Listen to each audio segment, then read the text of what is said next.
Mamen, happy Thanksgiving po nga pala sa inyong lahat.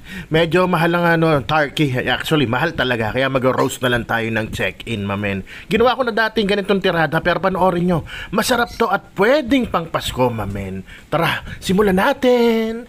Ayan nga, alas 6 na ng umaga, mamen. Kaya bababad ko na tong chicken. Binaba ko yan galing sa freezer kagabi kasi frozen yan. So yan nga, mamen, lalagyan ko muna ng isang buong bawang sa loob na hiniwa sa gitna, mamen. Lalasa yan at masarap papakin yung bawang kasabay ng manok, mamen. At syempre, di mawala ang tanglad. Tapos set aside natin, pag gagawa kayo ng babaran, huwag nyo isama dyan para mas madali haluin. Ayan nga pala, in-Indian seed ko rin yung manok. At pag may nakita kayong balahibo, tanggalin nyo, mamen. Ako, ayoko may balahibo yan kahit onte. Ayan, mamen, sinimulan ko sa toyo, mamen, tas paminta. 4 na kalamansi, okay na kasi mamaya maglalagay pa tayo ng iba pang pampaasim, mamen, pampasarap. Ayan, nung napiga ako, nasama nyo yung balat ha, pampabango rin yun. Pero huwag nyo sama sa luto. Yan, nor seasoning, onting asukal lang, mamen. Yung asukal, bahala na kayo kung ayaw nyo maglagay, pwede rin. Pero ito ang itry nyo. Yan o, sinigang mix. Diyos ko, nakailang roast na tayo ng chicken yan. Pati inihaw nga, nilalagyan ko, mamen. Ang sarap. Tapos itong ketchup, pampapula at pampalapot na rin ng sarsa para mas lalong kumapit sa manok natin. Lalo't 4 hours lang natin bababad, mamen. O diba, mamen, mas madali haluin yung babaran pag wala pa yung karne, diba? Iba kasi nilalagay yung karne, halalagay doon yung pambabad. Ang hirap haluin, mamen. Ayan, lagyan nyo sa loob para manuot yung lasa. Tapos since i-ref natin yan, takpan natin itong stretch. Tight. O, tight na basa ko ha. Tight. Stretch. Tight. Thank you, Kuya Louie. Galing US pa yan, mamen. O, takpan natin maiga ng stretch tite. Ayan, o, para hindi mga may sa ref, hindi rin mapatakan ng ano-ano. At balikan natin yan after 2 hours. Pero ako na lang yan, babalik ta rin ko siya. So, pag after 4 hours, mamen, ganito na magiging itsura niyan. Talagang goods na rin, pero maganda dyan, overnight, mamen. Ayan, o, after 4 hours, tara, tirahin na natin yan para saktong pananghalian ng mga anak ko, mamen. Ayan, o. Pero syempre, titirahin ko rin yan ng onting tanpulot at onting shot, di ba? Yan. O, tinuhog ko na, mamen. Kung wala kayong oven, pwede sa turbo, pwede sa air fryer. Pag wala talaga, uling na lang, mamen, ihawin nyo. Pag wala talaga, prituhin nyo, goods pa rin yan, mamen. Pero ontian nyo lang asukal kasi mangingitim yan. O, yung pinagbabaran, since 4 hours pa lang naman nagamit yan, bababaran ko pa, sayang yan, mamen. Mahalang bilihin ngayon, ha. Ayan naman, bababad ko pang bukas na yan. Parang overnight na nagamit yung babaran, di ba? O, ito na yung chicken, mamen. Di ba? Tinali ko para secure siya kasi dalawa lang yung lock niyan, mamen. Baka malaglag pa, mawala sa pwesto. O, ayan na, ginamitan ko na rotisserie sa oven, mamen. Para makatotohanan, parang andok, di ba? Andok tsaka donti, mamen. Ayan, lulutuin ko 1.5 hours sa 200 degrees. Siyempre, gagawa natin yan, mamen, ng basting sauce. So, alam nyo na rin yan, parehas din sa babaran.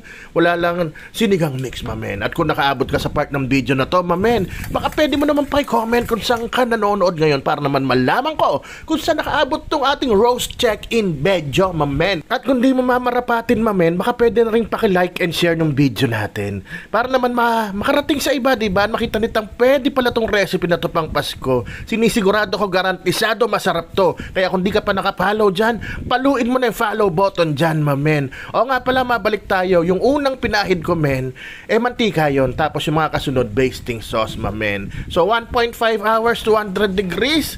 Solve na yan, mamen. Kaya ilalabas ko na at simulan na natin, men. Na-late ang aking Thanksgiving, nakatulog ako kagabi. Happy Thanksgiving, may roast tayo dito, ha. Mahalang turkey. Doon lang tayo sa check-in. Yan, Teka lang, siyempre, Happy Thanksgiving po sa inyo. Lagi tayo magpapasalamat sa lahat ng blessings. Alright, mamen.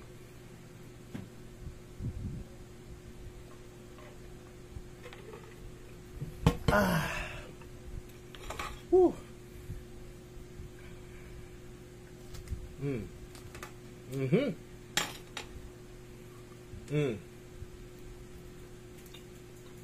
Naku po.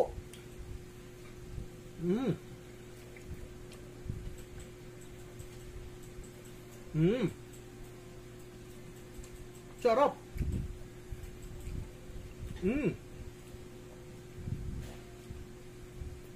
Lagi yung asawa ko. Ning! Sarap. Kalamansi, sinigang mix. Tapos yung pang base ko, yun na lang, din yung babaran halos eh. Tikman mo doon. Sarap. Kumakan mo. Sarap. Sensya na kayo, tinali ko kasi nakakatamad i-secure. Dalawa lang yung lock nyan eh. Sarap. Saka na lang itong leeg. Dad. Oh, happy Thanksgiving ulit. Thanksgiving.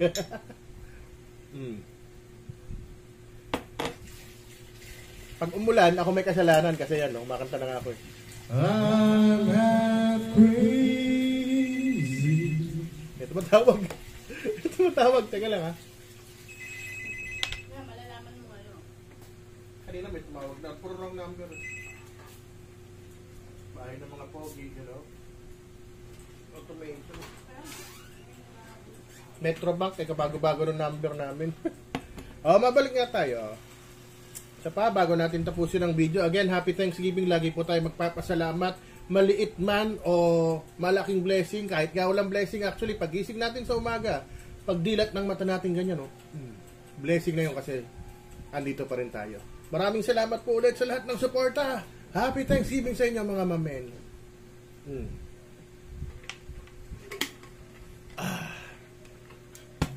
Leeg.